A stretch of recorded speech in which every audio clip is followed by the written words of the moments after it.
So yeah, this one is a nice short, creeping terror, I think. So I'm not certain about my accent yet, or if I do an accent, might do the whole thing in Welsh. Can't do Welsh. I can't do Welsh. Can't hold accent. Looking forward to this. Good. I'm looking forward to reading it. Come on, do an accent. I'll think about it. Might go for my just typical Edwardian gentleman, because it is one of those stories. So LP Hartley, who wrote The Go-Between, I think I've seen the film, although I've not read it. And also wrote a number of short, macabre, supernatural stories. Claire's here. Hello, Claire. And it's called WS, this one, if you want to read along. It's page 98 in your textbooks. If, however, you want to just turn the lights off, turn the screen off, light a candle, pull a blanket across your knees, open a bag of quavers, and pop a crumpet into the toaster. You've got a little bit. You could fall asleep. I think it's I think being read to is a soporific activity. I fell asleep at a live reading of Christmas Carol by Stephen Fry, and I love both of those things. I fell asleep. I had to be woken up. I'd been working very hard. Tonight's little tipple is a gin liqueur, but very bougie. Got one of those. It's got the gold flakes in. It's not the Marks and Spencer's version. It's the Lidl version, or the Aldi version, when it was cheap after Christmas. Heartburn. I love crumpets. Big conversation this weekend about how toasted people like their crumpets. How toasted do you? No, we'll talk afterwards. Your voice, yeah. I did fall asleep. Maybe, but it was. I do think you could be lost in a story, lost enough to, because I put on the radio with a 15-minute timer, a podcast to go to sleep to, the comfort.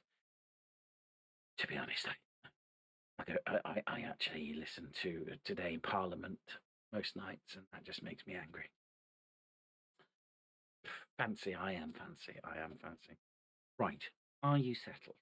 2 minutes, 2-minute countdown. Read you a story. And the way this works is that I'll read you a story, and if you're new here, say hello. Say hello. Can you see the chat? The chat is full of lovely people.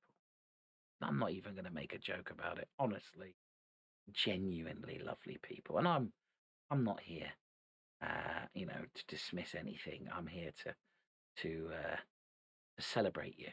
It's lovely that Libby's here, in just a couple of miles that way. Those of you who've heard of the Beatles, Libby resides every other week just off Penny Lane, and quite a famous song about that.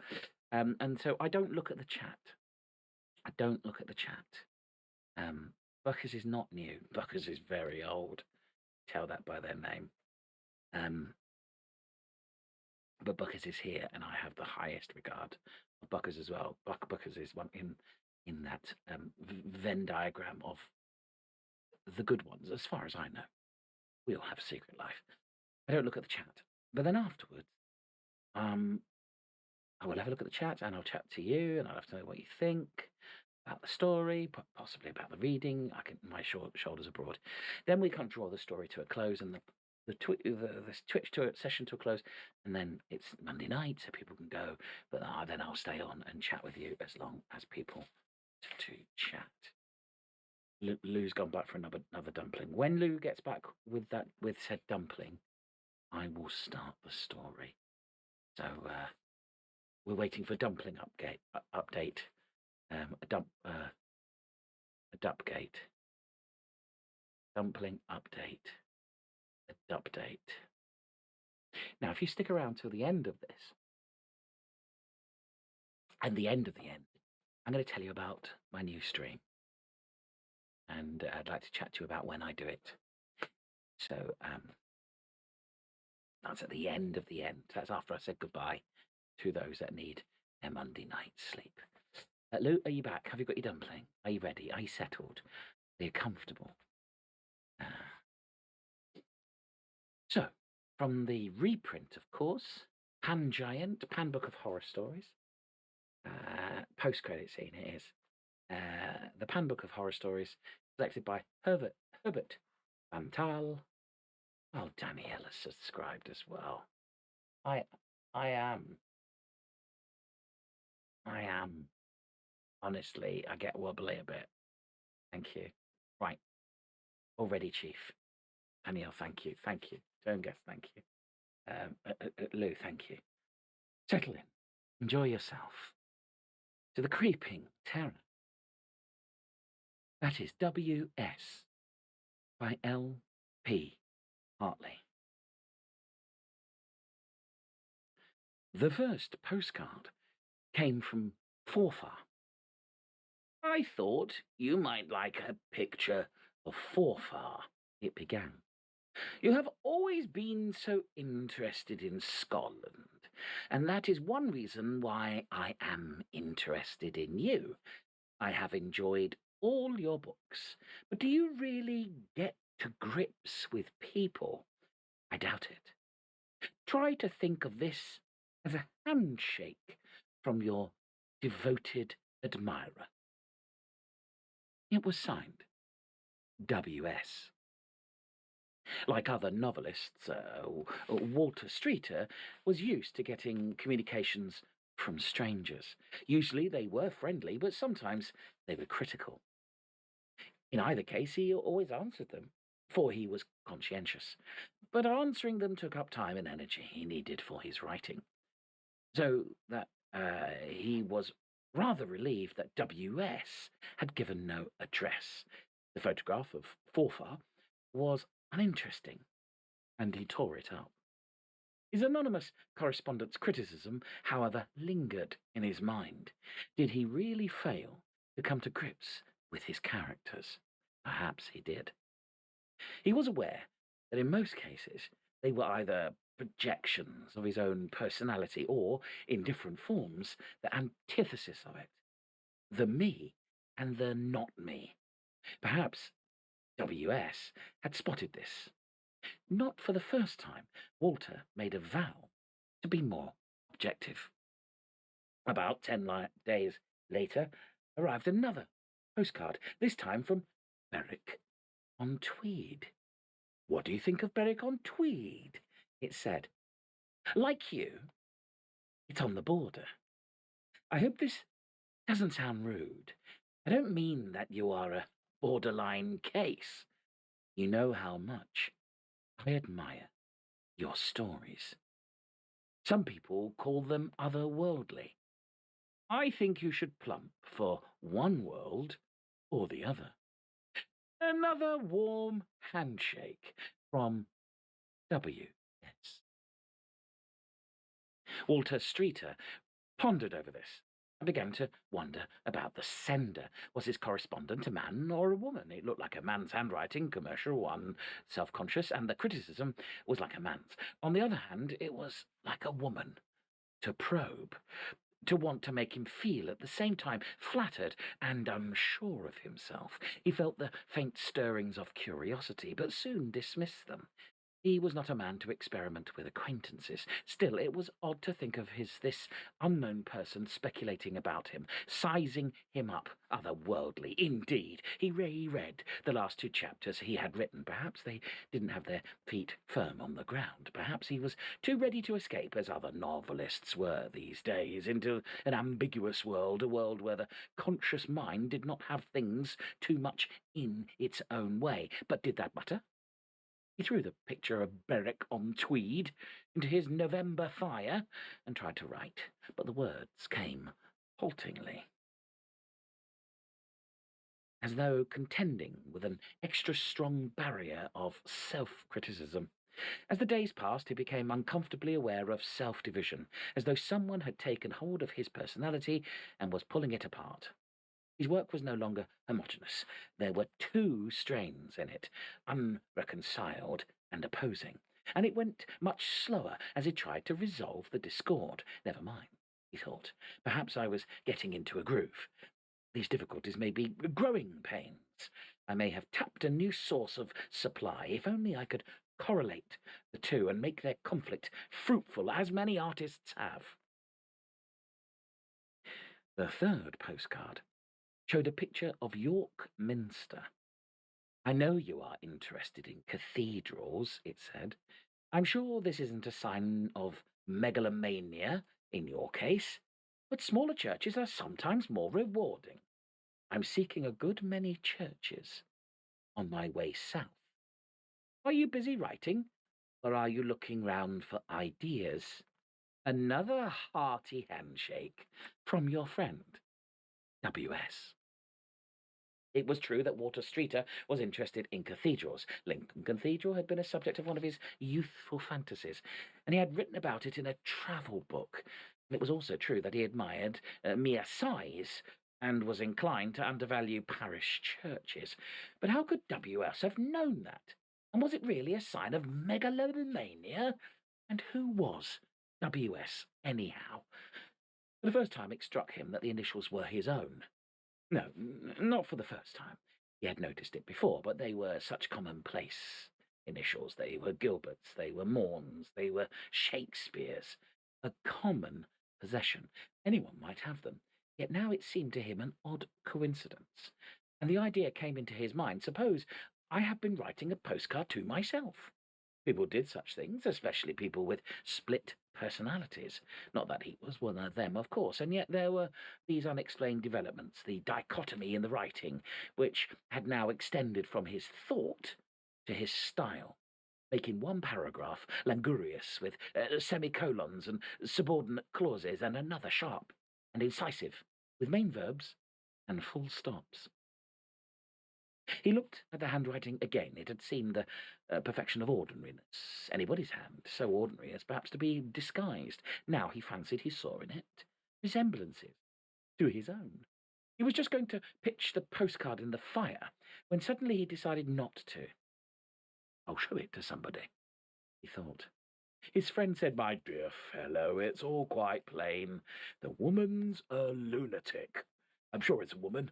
She has probably fallen in love with you and wants to make you interested in her. I shall pay no attention whatsoever. People in the public eye are always getting letters from lunatics. If they worry you, destroy them without reading them. That sort of person is often a little psychic, and if she senses that she's getting a rise out of you, she'll go on." For a moment, Walter Streeter felt reassured. A woman, a little mouse-like creature who had somehow taken a fancy to him. What was there to feel uneasy about in that? Then his subconscious mind, searching for something to torment him with, and assuming the authority of logic, said, "Supposing these postcards are a lunatic's, and you are writing them to yourself, doesn't it follow that you must be a lunatic too?" He tried to put the thought away from him. He tried to destroy the postcard as he had the others, but something in him wanted to preserve it. It had become a piece of him, felt, yielding to an irresistible compulsion which he dreaded. He found himself putting it behind the clock on the chimney-piece. He couldn't see it, but he knew it was there. He now had to admit to himself that the postcard business had become a leading factor in his life. It had created a new area of thought and feelings, and they were most unhelpful. His being was strung up in an expectation of the next postcard. When it came, it took him completely by surprise. He could not bring himself to look at the picture.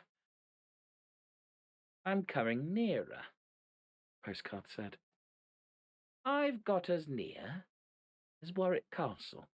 Perhaps we shall come to grips after all. I advised you to come to grips with your characters, didn't I? Have I given you any new ideas? If I have, you ought to thank me, for they are what novelists want, I understand. I have been rereading your novels, living in them. may say.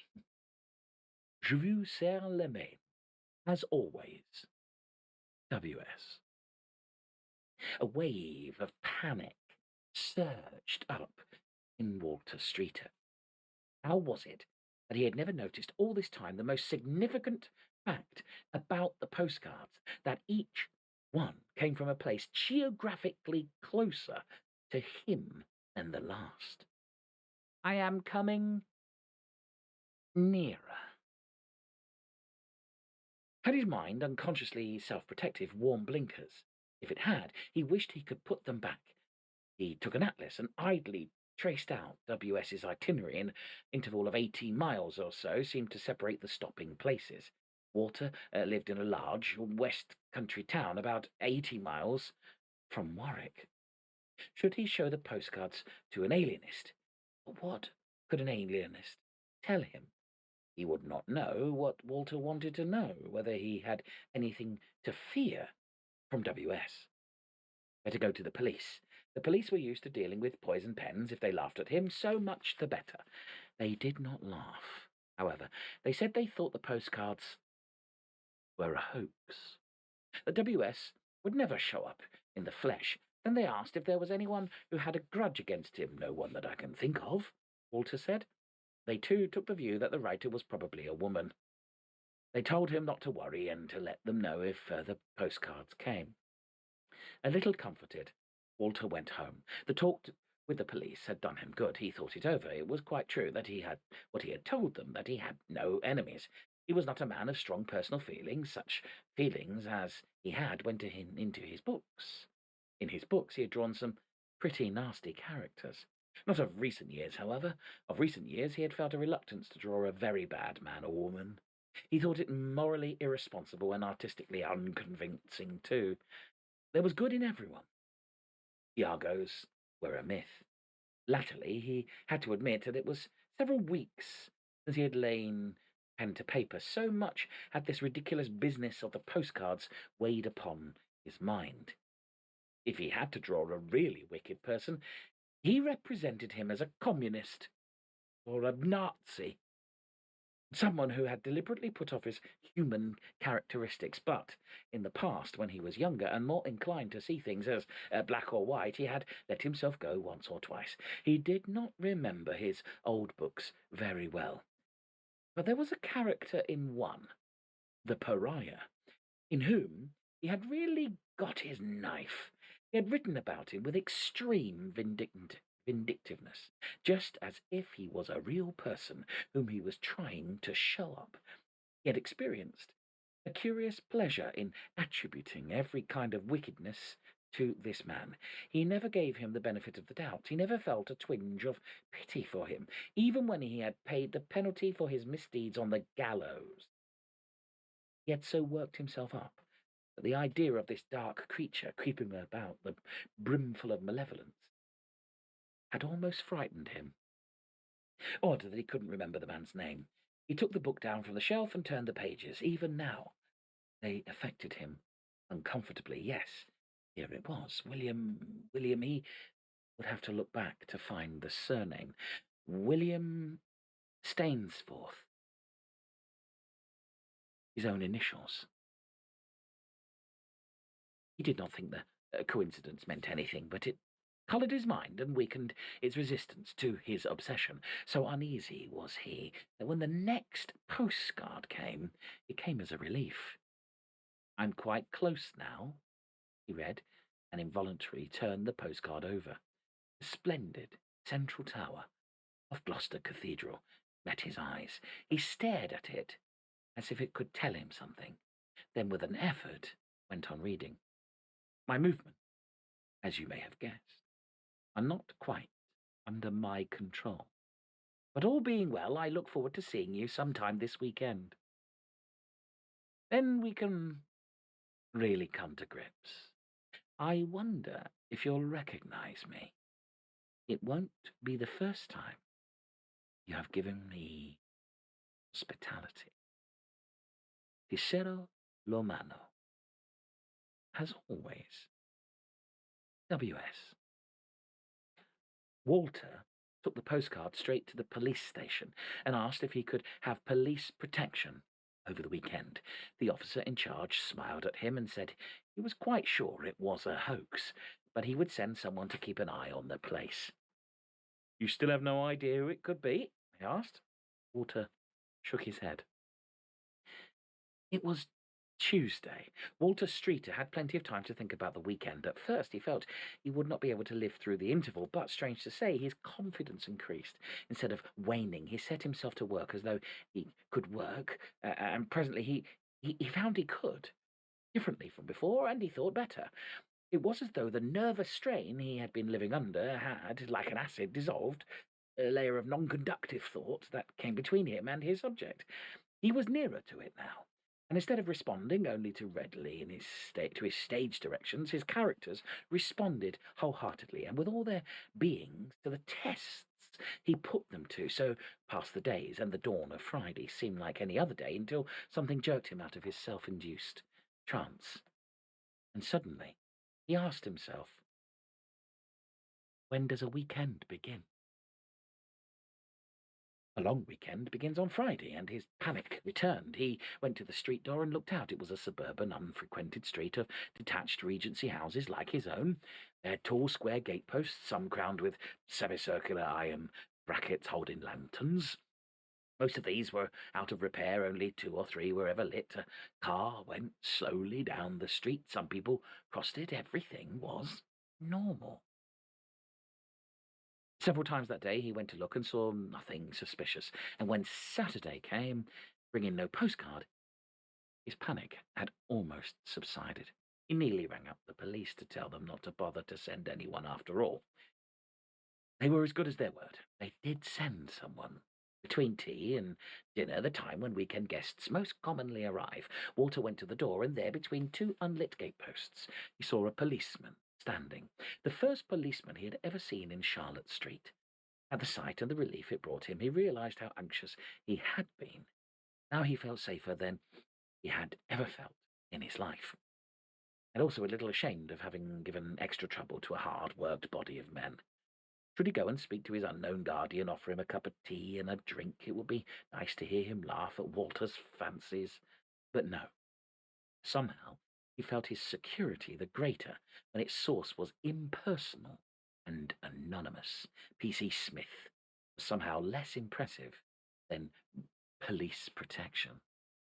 Several times from an upper window he didn't like to open the door and stare. He made sure that his guardian was still there, and once, for added proof, he asked his housekeeper to verify the strange phenomenon. Disappointingly, she came back saying she had seen no policeman. But she was not very good at seeing things, and when Walter went a few minutes later, he saw him, plain enough.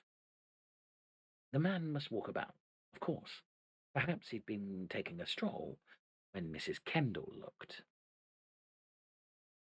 It was contrary to his routine to work after dinner, but tonight he did. He felt so much in the vein. Indeed, a sort of exultation possessed him. The words ran off his pen, and it would be foolish to check the creative impulse for the sake of a little extra sleep. On, they were right who said the small hours were the time to work. When his housekeeper came in to say good night, he scarcely raised his eyes. In the warm, snug little room, the silence purred around him like a kettle. He did not even hear the doorbell till it had been ringing for some time. A visitor? At this hour? His knees trembling, he went to the door, scarcely knowing what he expected to find, so it was a relief, on opening it, to see the doorway filled by the tall figure of a policeman. Without waiting for the man to speak, come in, my dear fellow," he exclaimed. He held his hand out, but the policeman did not take it. "You must have been very cold standing out there. I don't know.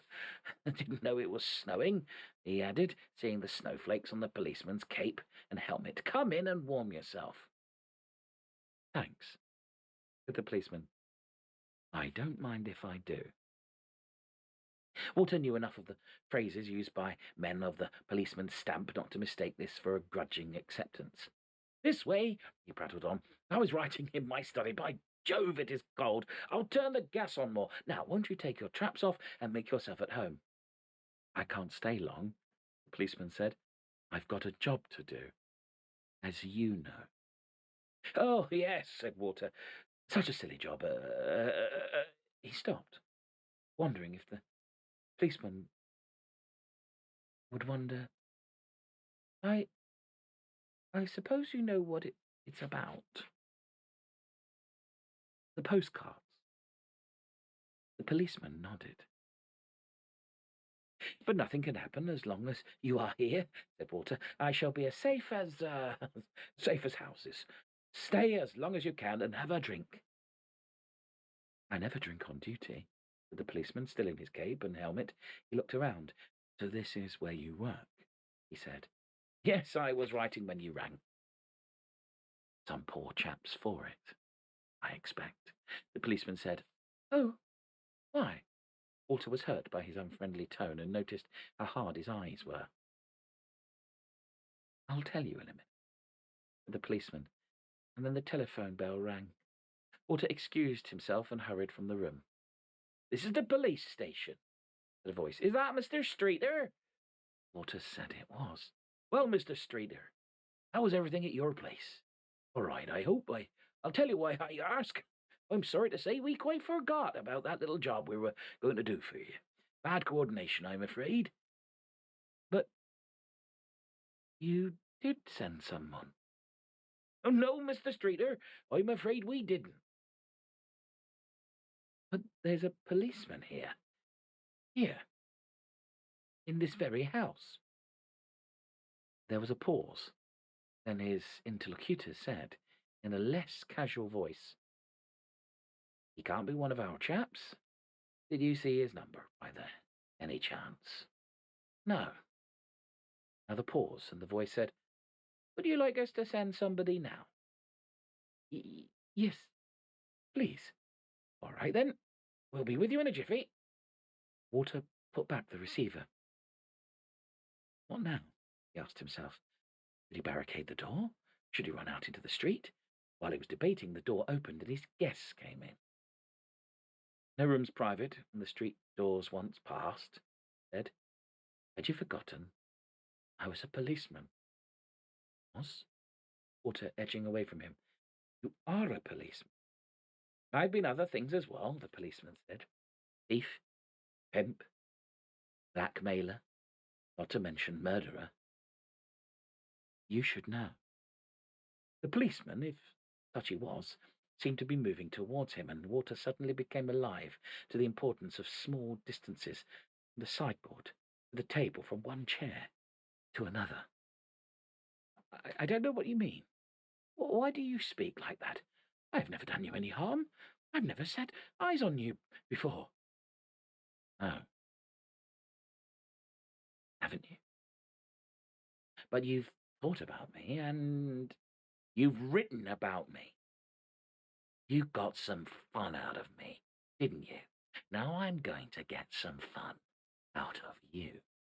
You made me just as nasty as you could. Wasn't that doing me harm?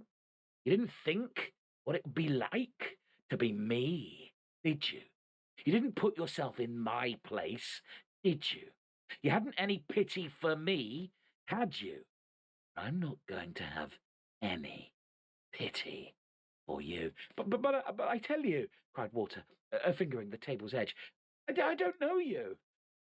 Now you say you don't know me. You did all that to me and then forgot me. His voice became a whine charged with self-pity. You forgot William Stainsforth. William Stainsforth. I was your scapegoat, wasn't I? You unloaded all your self-dislike on me. You felt pretty good while you were writing about me. Now, there's one WS to another. What shall I do if I behave in character? I don't know, muttered Walter. You don't know. You ought to know. You fathered me. What would William Stainsforth do if he met his old dad in a quiet place? His kind old dad.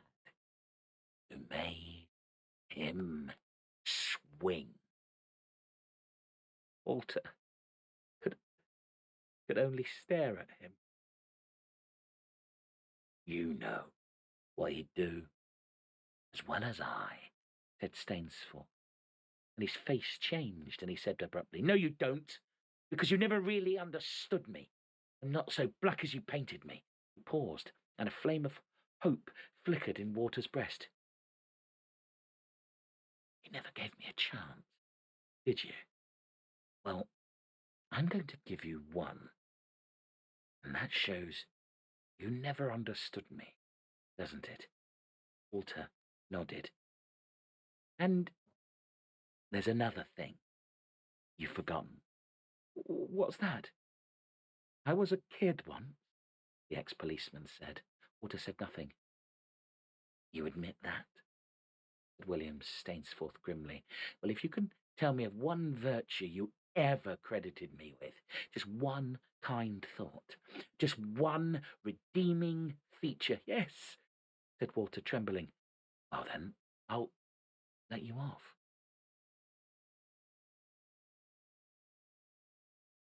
If I can't? Well, that's too bad. We'll have to come to grips. And you know what that means. You took off one of my arms, but I've still got the other. Stainsforth, of the iron arm, you called me. Walter began to pant. I'll give you 2 minutes to remember, Stainsforth said. They both looked at the clock. At first, the stealthy movement of the hand paralyzed Walter's thoughts. He stared at William Stainsforth's face, his cruel, crafty face, which seemed to always be shadow, as if it was something the light could not touch. Desperately, he searched his memory for the one fact that would save him, but his memory, clenched like a fist, would give up nothing. I must invent something, he thought, and suddenly his mind relaxed, and he saw printed on it like a photograph the last page of the book. Then, with the speed and magic of a dream, each page appeared before him in perfect clarity, until the first was reached, and he realized with overwhelming force that what he had looked for was not there. In all that evil, there was not one hint of good, and he felt compulsively with the kind of exultation that unless he testified to this, the cause of goodness everywhere would be betrayed. There's nothing to be said for you, shouted. All of your dirty tricks. This is the dirtiest. The very snowflakes on you are turning black. How dare you ask me for character? I've given you one already. God forbid that I should ever say a good word for you. I'd rather die. Stainsforth arm shot out. Then die, he said.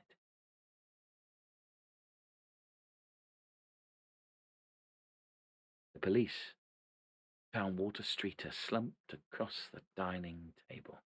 In view of what had happened previously, they did not exclude the possibility of foul play. But the pathologist could not state with certainty the cause of death. There was a clue, but it led nowhere. On the table and on the victim's clothes were flakes of melting snow. It had run down his back, soaking his underclothes. It had even in some way got into his stomach and might have killed him, for on analysis it was found to be poisonous. Perhaps he had taken his own life. But what the substance was and where it came from remained a mystery, for no snow was reported from any district on the day he died. W.S.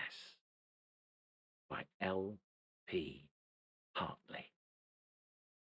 From the Pan Book of Horror Stories, selected by Herbert Van Thal. There we go. I like that one. Thank you, Barry. I'm glad you loved that story. Loopy Loo, I hope it ended the way you needed it to end. Oh, it's a lovely, charming little story. Thank you very much. Cheers. A little glass of water and then back to the gin liqueur.